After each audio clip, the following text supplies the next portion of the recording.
lagi di Agricast, Agribisnis Podcast. Jadi kembali lagi nih di Agricast dengan episode atau dengan tema yang baru, yaitu peran pemuda-pemudi di bidang pertanian. Nah, di sini bersama saya sudah kedatangan narasumber atau bintang tamu yang luar biasa. Di sini udah hadir Duta Pertanian Sumatera Selatan 2022, Kak Dodi Priadi. Halo Kak, apa kabar?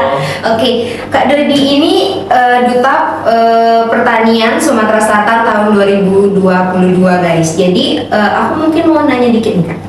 Peran seorang Duta Pertanian dalam mempromosikan pertanian itu apa aja sih Kak?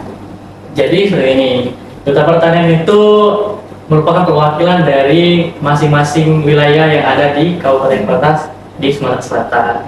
Dan tentu itu yang terbaik. Dan mereka punya kewajiban untuk mengenal potensi lokal. Tujuannya apa? Supaya bisa mempromosikan, mengangkat itu untuk bisa membantu para petani seperti itu.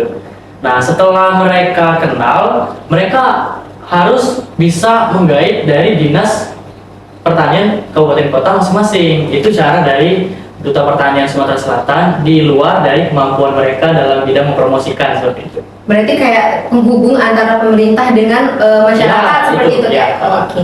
Nah, Kak, kemarin Kakak bisa jadi Duta Pertanian ini gimana sih Kak prosesnya? Waktu mau seleksi, terus waktu seleksinya juga itu gimana Kak? Mungkin bisa diceritain sedikit nih. Boleh. Mungkin teman-teman yang lagi nonton atau yang lagi dengar podcast ini tertarik juga mau mendaftarkan diri sebagai Duta Pertanian. Boleh disimak teman-teman bagi yang ingin bergabung di Duta Pertanian Sumatera Selatan. Alur penyeleksiannya itu lumayan panjang ya, dan juga itu selektif sekali. Mulai dari seleksi berkas. Seleksi berkas itu salah satunya itu ada esai juga nanti di sana, dan itu akan diseleksi. Setelah pengumuman itu baru ada yang namanya peserta. Iya. Dari peserta itu lanjut lagi ke seleksi berikutnya, yaitu tes tertulis dan wawancara. Nah, di tes tertulis wawancara itu tentu soal yang diteskan bukan hanya pertanian, tapi juga ada bahasa Inggris, psikotes seperti itu, ada sosial budaya, tapi secara keseluruhan bobot dari soal pertanian itu paling banyak seperti itu. Berarti selain dari pengetahuan dan pemahaman tentang pertanian, juga kemampuan yang lain juga ditemukan ya Kak. Nah, Kakak sendiri kalau di Duta Pertanian itu sebagai apa Kak? Nah, kakak sendiri itu kemarin itu setelah lulus dari tes tertulis dan masuk prakarantina, di sana ada pelatihan, kemudian lanjut ke karantina dan juga berbagai macam pembekalan hard skill dan soft skill, baik dari public speaking, kemudian media sosial, beauty class, kemudian ada teknik pengolahan dari pertanian seperti itu. Itu yang dilaksanakan kurang lebih 1 minggu waktu itu karantina, dan di sana juga terdapat penilaian, dan alhamdulillah kakak dapat kategori intelijensia. Oke. Kategori intelijensia ini sendiri itu kategori seperti apa sih Kak? Ya, jadi kategori intelijensia itu didapatkan ketika kita punya value dari terbesar dari nilai-nilai tes itu. Nah, itulah yang membawa kita mendapatkan gelar intelijensia. Oke. Kak, aku mau tanya nih Kak, agak sedikit penasaran nih ya Kak tentang seorang Duta Pertanian ini tuh membantu meningkatkan produktivitas pertanian itu dengan cara yang seperti apa Kak? Nah, kembali lagi bahwa setiap Duta Pertanian itu kan perwakilan dari masing-masing kabupaten kota. Mereka diwajibkan untuk audiensi, kenal lebih lanjut, dan berkolaborasi terhadap dinas pertanian di masing-masing wilayah. Nah, dari sana mereka akan berkolaborasi menciptakan suatu apa yang akan kita laksanakan seperti itu. Nah, sebagai seorang Duta Pertanian Sumatera Selatan yang basicnya harus mendengarkan bagaimana keluhan, masukan dari para petani, kemudian bisa disampaikan kepada dinas terkait melalui audiensi sebagai macamnya itu.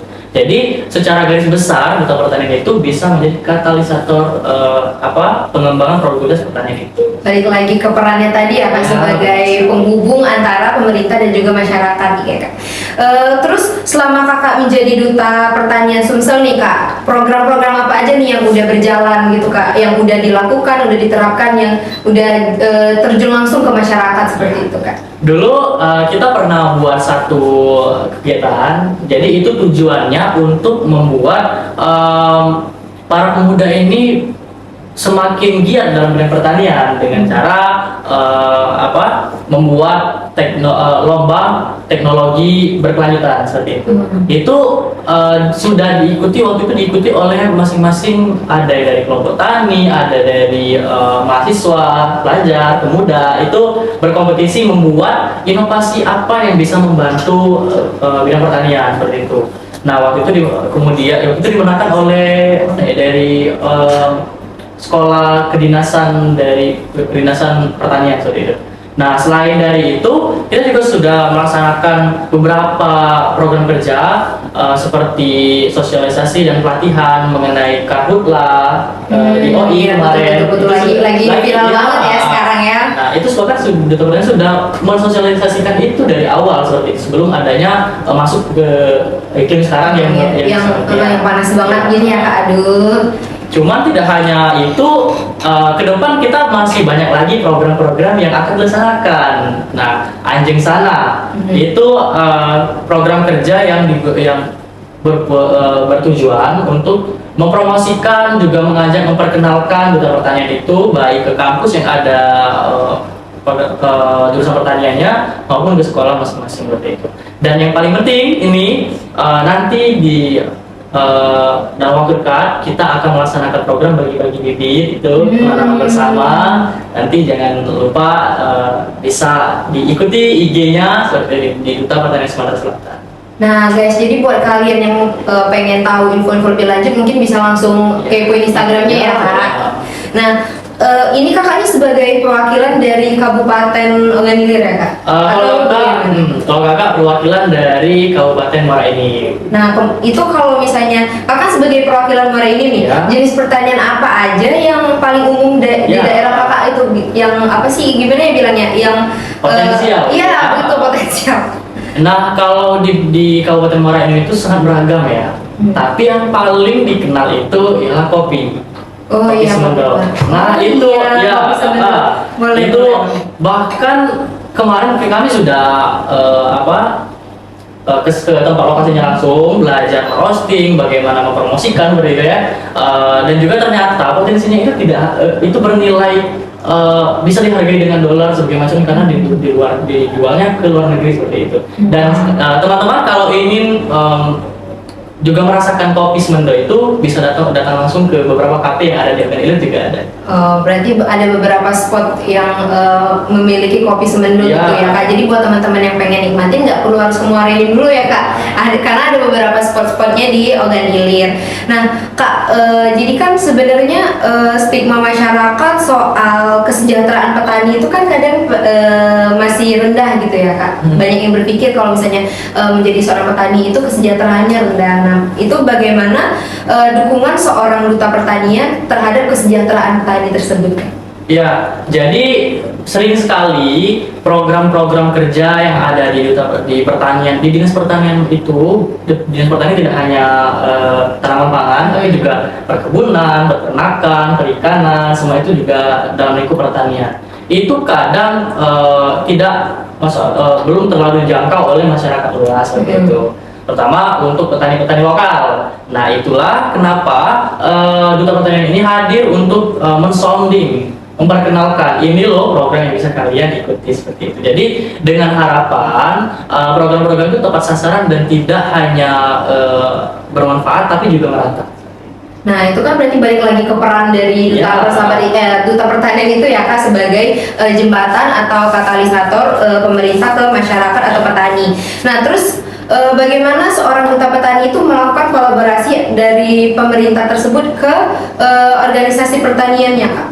Nah jadi setelah terpilih, setiap duta pertanian itu kembali menyebar ke daerah masing-masing dengan tujuan untuk audiensi dengan dinas terkait. Audiensinya itu dengan tujuan juga membawa program apa yang bisa kita kolaborasikan, bisa kita laksanakan secara bersama, dan tidak jarang juga banyak dari Duta Pertanian itu terlibat aktif di dinas-dinas terkait itu. Oke, nah ini sebenarnya agak menarik ya Kak. Mungkin oleh karena hal kayak bagaimana cara kerja dari Duta Petani tersebut, jadi banyak nih orang-orang yang tertarik ya kan Kak untuk menjadi Duta Pertanian. Nah, pesan dan saran yang mau Kak sampaikan sebagai ke teman-teman yang mungkin berminat mau masuk ke Duta Pertanian, apakah ada pesan dan saran nggak? Jadi kita selaku generasi muda punya idealis, punya pemikiran, punya istimewaan dan kekuatan karena masih muda seperti itu, dan kita juga tidak lupa bahwa pertanian itu merupakan potensi terbesar yang ada di Indonesia, begitupun juga untuk di Sumatera Selatan. Hal ini juga yang mengakibatkan bidang pertanian ini menjadi sektor utama pekerjaan yang ada yang dilakoni oleh masyarakat.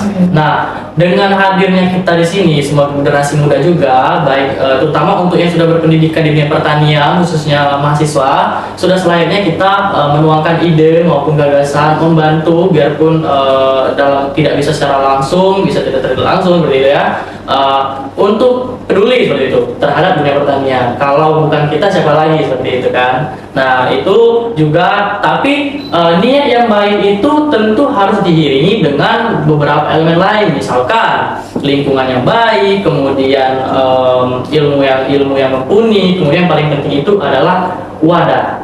Jadi kalaupun kita punya semuanya itu, punya pengetahuan, punya niat, tapi kalau wadahnya tidak tepat masih juga kurang efektif. Sehingga kembali lagi kami selaku Duta Pertanian Sumatera Selatan ini mengajak teman-teman semua, khususnya generasi muda yang berusia 17 sampai 25 tahun untuk bisa bergabung dan bisa menyuarakan bersama dengan satu tujuan yang sama seperti itu. Nah, berarti balik lagi nih Kak, peran Duta Pertanian itu juga pasti membutuhkan dukungan dari masyarakat umum ya kan Kak, karena Duta Pertanian nggak mungkin bergerak sendiri gitu, pasti membutuhkan bantuan dari masyarakat umum. Nah, kira-kira masyarakat umum ini membantu program-program yang telah dirancang oleh Duta Pertanian ini seperti apa Kak, cara mendukung atau membantu Duta tersebut untuk menjalankan programnya? Jadi kadang-kala permasalahan kita itu bukan hanya dari program yang kita laksanakan, tapi juga dari pola pikir misalkan, atau kebiasaan dan perilaku yang memang belum terbiasa dengan hal itu. Jadi kita yang sudah punya rancangan, sudah punya pergerakan, dan juga berharap sekali masyarakat itu juga punya satu visi yang sama. Dan seperti kita ketahui bahwa di Sumatera Selatan itu ada program Sumsel Mandiri Pangan.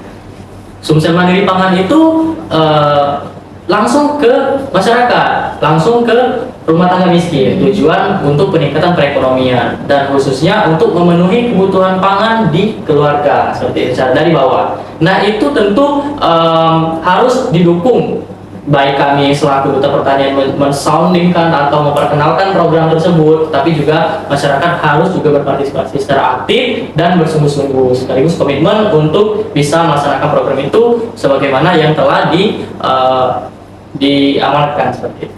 Jadi sebenarnya jadi Duta Pertanian ini emang bener-bener interest gitu ya Kak, kayak bener-bener menarik banget. Nah Kak, kemarin bisa jadi Duta Pertanian itu gimana Kak? Coba Kak cerita sedikit nih Kak, mungkin bisa lah. Menarik sekali sedikit. Karena kalau bilang cerita seperti itu ya.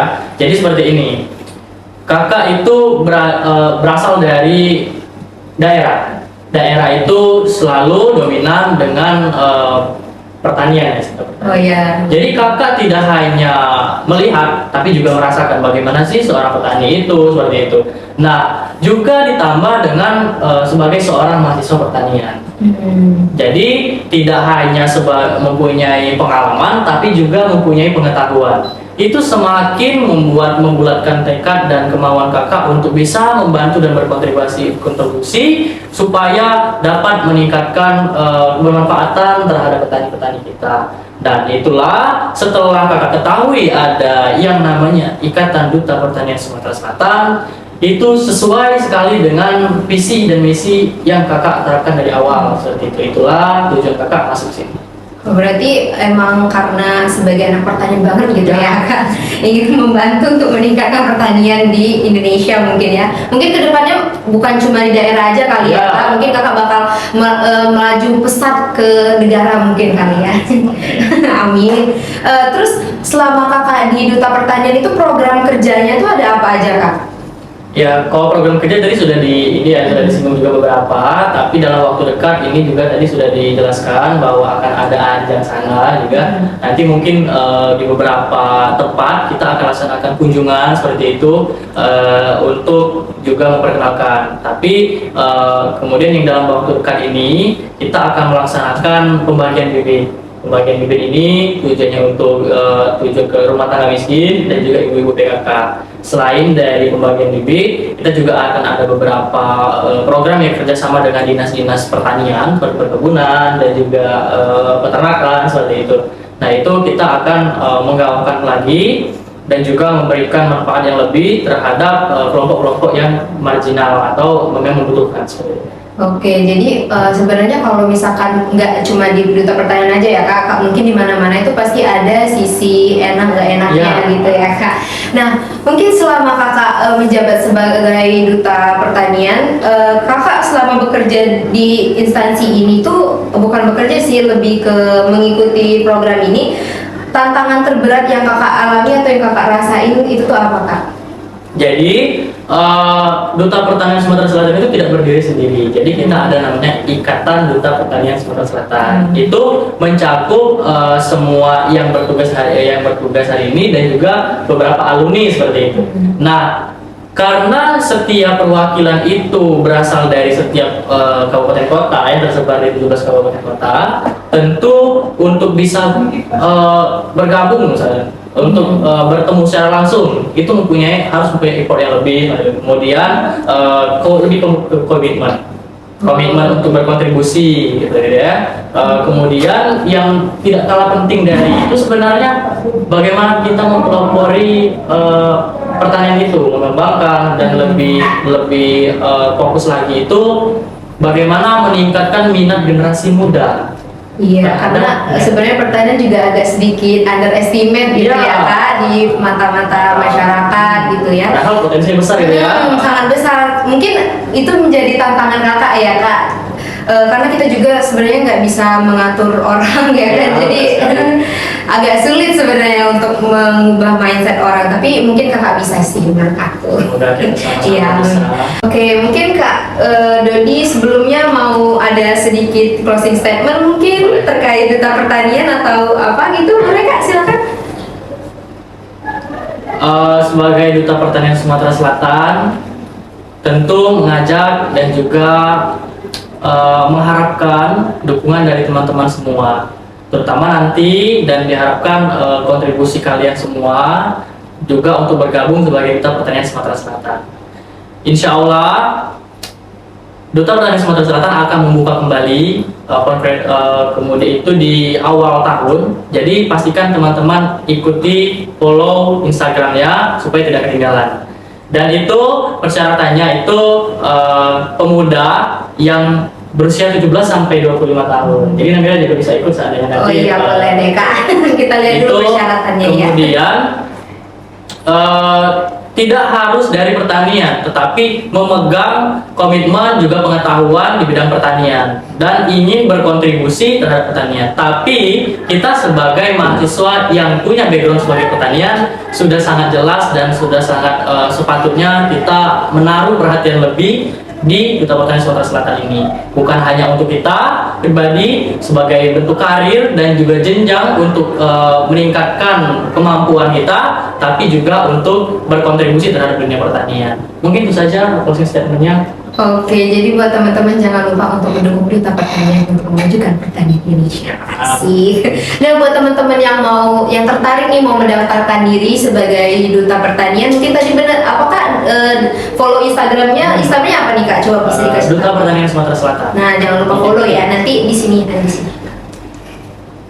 Oke Kak Dodi, makasih banyak atas kehadirannya. Makasih nih Kak Dodi udah menyempatkan waktu, udah mau hadir ke Agrikes. Terima kasih banyak atas informasi-informasinya. Jadi informasi yang dikasih tadi udah cukup jelas dan juga memberikan banyak informasi. Mungkin itu juga menjadi penghujung dari episode Agrikes kita pada hari ini. So buat teman-teman semua, untuk mengetahui informasi yang lebih lagi terkait pertanian atau terkait apapun itu, jangan lupa untuk selalu menyaksikan Agrikes di episode selanjutnya. Sampai ketemu di episode selanjutnya.